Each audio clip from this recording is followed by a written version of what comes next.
यशोमती मैया से बोले नंदलाला, राधा क्यों गोरी मैं क्यों काला। हाथी घोड़ा पाल की, जय कन्हैया लाल की। হ্যাঁ ভিউয়ার্স, চিনামিনি নিপ্পনের নতুন আরেকটি ব্লগে আপনাদের সবাইকে জানাচ্ছি অনেক অনেক প্রীতি আর শুভেচ্ছা। কেমন আছেন আপনারা সবাই? আশা করছি আপনাদের সবার দিনকাল খুবই ভালো যাচ্ছে। শ্রীকৃষ্ণের আশীর্বাদে ভগবানের কৃপায় আমরা সবাই ভালো আছি।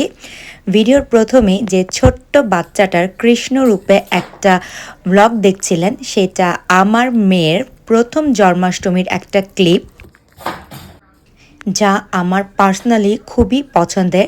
সেটাই আপনাদের সাথে আজকের ব্লগের প্রথমে একটু ছোট্ট অংশ বিশেষ শেয়ার করলাম। কৃষ্ণের জন্মাষ্টমী বলে কথা, তাই বলে কি তালের পিঠা হবে না? তা কি হতে পারে? তাই দিক বিদিক চিন্তা না করে আমি অনলাইনে অর্ডার করে দিলাম তালের পাল্প আর ঘরের অল্প কিছু উপকরণ, যেমন পাকা কলা, দুধ, দই, চিনি, সুজি, এসব সব কিছুর মিশ্রণে কিছুটা মুড়ি বানিয়ে ফেললাম তেলের পিঠা, রামাতি বা মালপোয়া, আপনারা যারা যে নামে চিনে থাকেন।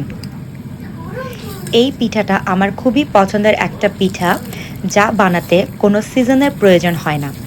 আর জন্মাষ্টমী স্পেশালে এই পিঠাটা যদি বানানো না হয়, তাহলে জন্মাষ্টমীটা কেমন জানি খালি খালি মনে হয়। কি বলেন আপনারা?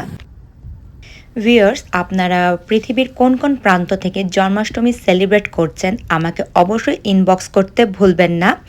আর আপনাদের সবার জন্মাষ্টমী খুব ভালো হোক, সুন্দর হোক, শ্রীকৃষ্ণ সবাইকে রক্ষা করুক, এই কামনাতে আজকের ব্লগ এই পর্যন্তই। ধন্যবাদ সবাইকে।